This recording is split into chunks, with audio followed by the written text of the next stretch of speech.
आज देश का माहौल बदला हुआ है और कोई करे या न करे, मुझे लगता है आज का माहौल देश में बहुत ज़्यादा बदला हुआ है। जिन लोगों को अपना काम करना चाहिए वो लोग अपना काम पूर्ण निष्ठा और ईमानदारी के साथ नहीं कर रहे हैं। हमारे देश का मीडिया के भी कुछ लोग जो हैं एक तरह से एजेंडा सेट करके टीवी पे चलाने का काम कर रहे हैं। आज देश के जो हालात हैं, हमने कभी बचपन में पुरानी फिल्मों में कभी कोई सीन देखा था कि कोई इंसान जो है बैलों के साथ जो है खेत में हल में जो है जोतने का काम किया करता था मूवी में, और वो मूवी बड़ी करुणा की पात्र होती थी, बड़ी हिट हो जाती थी और उसे देख के हृदय विदीर्ण हो जाता था। लेकिन आज किसे पता था वो दिन आज साक्षात देखने को मिलेगा। प्रवासी मजदूरों का हाल जो आज हम लोग देख रहे हैं, इसे देख के रोना आता है। साथियों, देश की राजनीति 70 साल से जिस देश में राजनेता कृषि प्रधान देश बताकर जिस देश में राजनीति करते हैं, आज उस देश में एक महीने में राज्य और केंद्र की सरकारों को दारू की बिक्री खोलनी पड़ती है, ठेके खोलने पड़ते हैं, ये कह के कि इसको अगर हम नहीं चालू करेंगे तो हमारे कर्मचारियों की तनख्वाह देने के लिए हमारे पास जो है पैसे नहीं। तो ये दुर्भाग्य नहीं तो क्या है? पूरे देश में जहाँ अन्नदाता किसान, हमारे देश का किसान आज भी किसी गरीब मजदूर को भूखा नहीं मरने देगा, इतनी क्षमता किसान के अंदर है। किसानों के साथ हमने क्या किया?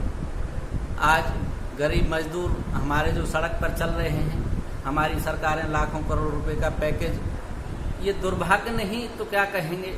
हमारे देश की सरकारें अमीर पैसे वाले लोगों को अपने घरों पर पहुंचाने के लिए ट्रेनें चला रही हैं। विदेशों से हमारे बच्चों को लाने का काम हवाई जहाज़ों के माध्यम से किया जा रहा है। लेकिन पिछले 50 दिनों में हमारी सरकारें इन प्रवासी मजदूरों के लिए कोई ठोस कार्य योजना नहीं बना पाई है कि बहुत ज़्यादा नहीं तो इनको कम से कम अपने घर तक पहुंचाने का काम हमारी सरकारें कर दें।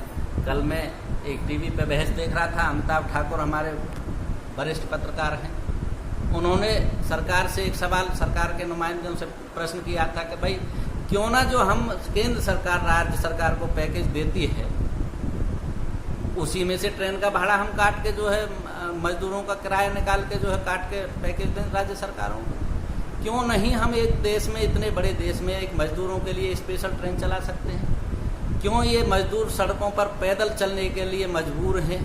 क्यों ये भूखे प्यासे, इनके लिए सुनने वाला इस देश में सरकारें बिल्कुल निष्ठुर हो चुकी हैं। और मैं तो माननीय सुप्रीम कोर्ट से ये अपील करना चाहूँगा कि इस स्थिति में सुप्रीम कोर्ट को खुद संज्ञान लेकर इन मजदूरों के लिए सरकारों को आदेश देना चाहिए कि इन मजदूरों को अपने घर सुरक्षित पहुंचाने की जिम्मेदारी किसकी है?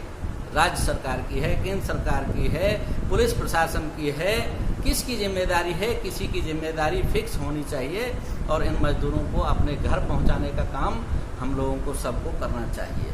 आज औरैया की घटना सुन जी, अभी ये घटना हुई है आज रात को सुबह के 3 बजे औरैया में, उस पर क्या आप कहना चाहोगे? देखिए, आज की जो औरैया में जो घटना हुई है वो बहुत ही दुखद है। उसे सुन के दिल विदीर्ण हो जाता है, रोने को मन करता है। देखना तो बड़ी बात है, जिन लोगों ने देखी है, उनको निकाला है मजदूरों को दुर्घटना में से, उन लोगों का क्या हाल होगा, उनके घर वालों का क्या हाल होगा जिनके साथ ये घटना हुई है, ये हम कल्पना ही कर सकते हैं। लेकिन दीक्षित जी, प्रश्न ये है कि इन घटनाओं का जिम्मेदार कौन है? हम किसे जिम्मेदारी, आज भी मैं माननीय मुख्यमंत्री जी का वो सुन रहा था, मुख्यमंत्री जी ने निर्देश दिए हैं, 2 इंस्पेक्टरों को सस्पेंड किया है, एसएसपी मथुरा और आगरा से जवाब मांगा है।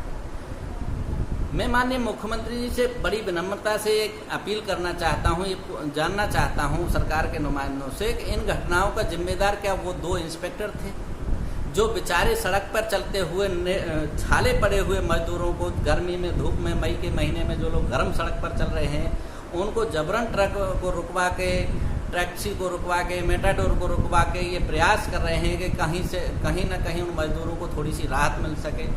वो लोग कुछ न कुछ राहत महसूस कर सकें, पैदल उनको ना चलना पड़े, कहीं तक उनको गंतव्य तक पहुंचाने का काम हमारे पुलिस के साथ ही कर रहे हैं। लेकिन वरिष्ठ अधिकारी जो अब जिले के डीएम हैं, जिलाधिकारी हैं, मैं उनसे प्रश्न करना चाहता हूं कि उनकी क्या जिम्मेदारी है। क्या उनकी जिम्मेदारी नहीं है कि बॉर्डर पर प्रवासियों को रोक के स्कूल में क्वारंटीन करके और जिले से बसों की व्यवस्था कराई जाए जिससे कि ऐसी दुर्घटनाएं ना हों। उन इंस्पेक्टर पुलिस वालों का क्या दोष था, उनको क्या पावर थी, वो बस चला सकते और उन प्रवासी मजदूरों को उनके घर तक पहुंचा सकते। ये काम जिले के जिलाधिकारियों का है।